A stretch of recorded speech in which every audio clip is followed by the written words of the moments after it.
Darian, you guys seem to have gained some momentum on defense for a few weeks there, and then obviously struggled Friday night. What was the difference in that game Friday night? Yeah, like you said, we had some momentum going. We just weren't able to keep it up last week in our loss to BYU. We kind of started slow. We started to pick it up towards the end of the game, but it was a little bit too late. What kind of problems did Hill give you? He's a dual threat. He can run and he can also throw the ball, just like you guys seen last Friday. He's a great quarterback, and we tried to prepare for him the best we could. You talk about starting a little slow. I mean, in all 3 of your losses, you guys kind of fell behind early and couldn't catch back up. I mean, how much emphasis, I guess, going forward is going to be not letting that happen, especially on the road? Yeah, we're putting a huge emphasis in that. Coach Pete really buckled down on starting fast and finishing strong this week and for the rest of the season, so that's what we're going to try to do.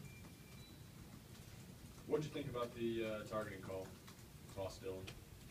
Yeah, it is what it is. That's the rule that they made, and they're now really starting to enforce, and we just got to be smarter on where we hit the ball carrier. Still had a pretty big game, 7 tackles, I think career high. What's it like playing next to a guy like that? He's a great player, and it always helps to have great players around you. And it's unfortunate that he was ejected from the game, but those are the rules. What does that do for you guys now, especially in the first half, not having him out there next week? Just go back to carrying the flag. The next guy in line has to be ready to go. On a play like that, where you guys are taught forever to try to knock the ball loose in that situation, but you got to go high to knock them.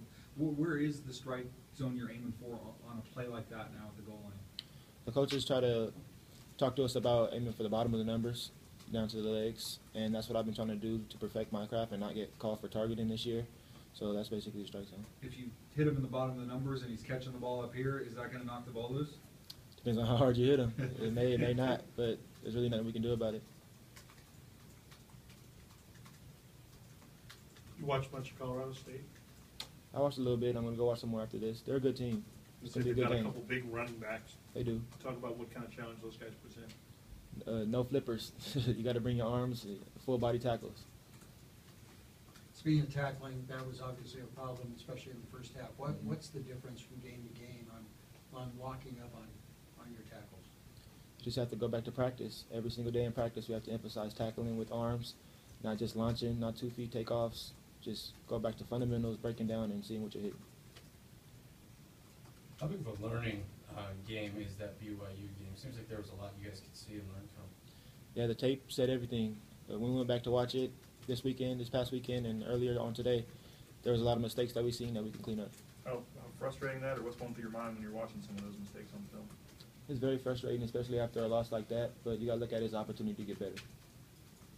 In a Friday game, so you get a couple of days off. Does it help healing up, heading back into conference?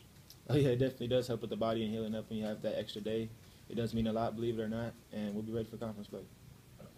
How's kind of the morale of the team right now? I mean, no one's used to being 5-3 around here at this point. No, it's kind of down, but we're trying to pick it up.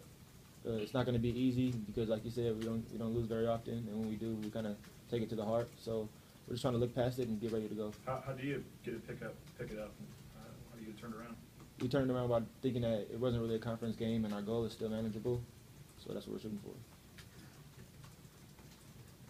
Darren, we talked about the offense maybe getting out of the gate a little bit better. What about on defense? I mean, you guys have made adjustments in the second half the last couple of weeks, but how do you guys get going a little bit earlier as well? Yeah, I think just overall as a team, we have to come out playing fast. We can't get down and then decide that we want to play, try to come back. We need to take the lead from the beginning and keep it that way. In the second half, though, you guys did at least figure some things out or make some more tackles, and that's kind of been a theme of you guys as well this year, kind of making some adjustments or improving in the second half. But what's been the difference there, and I guess how do you kind of make it 2 halves instead of 1? Yeah, I think it's just a mindset going out. Our coaches do a great job of putting us in the right position to make plays when they see something's not going as well as it's supposed to. So that's the reason why it gets picked up sometimes in the second half. But I feel like if you have a great mindset going into the game, then you'll prevent that. Has there been a lot of adjustments at halftime, or is it more just starting to make tackles and make plays? I think it's more starting to make tackles and make plays. Darren, Colorado State's been rolling up pretty good point totals the last few weeks. What do you see out of their offense that's making them go? I feel like it's going to be a great challenge. They have great skill positions, and they have a nasty line up front, so it's going to be a good game. What do you see as the progression of this defense, a young defense beginning on the road at Washington to where you're at now? I feel like we're getting there, but we still have a long way to go. There's a lot of young guys, like you said, so if we just keep on watching film and taking practice serious, we'll be all right. you have to say something to some of these guys? You talk about the morale being down. I mean, do you have to say something, or are the seniors saying something, or who's having to try to tell these guys to forget about last week and move on? I mean, everybody's kind of putting in their cents, and we all know that our goal is to be manageable, like I said before, so it shouldn't be a big deal. How do you assess your play in the secondary as a whole against BYU? Against BYU, we made a few errors, and they really showed up on film, so it just goes back to practice and practicing fundamentals and seeing your keys.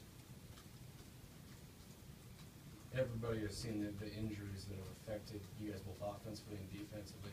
Carry the flag is the motto, but does it kind of, get to you? You're like, man, it seems like we're getting hit hard with this injury bug.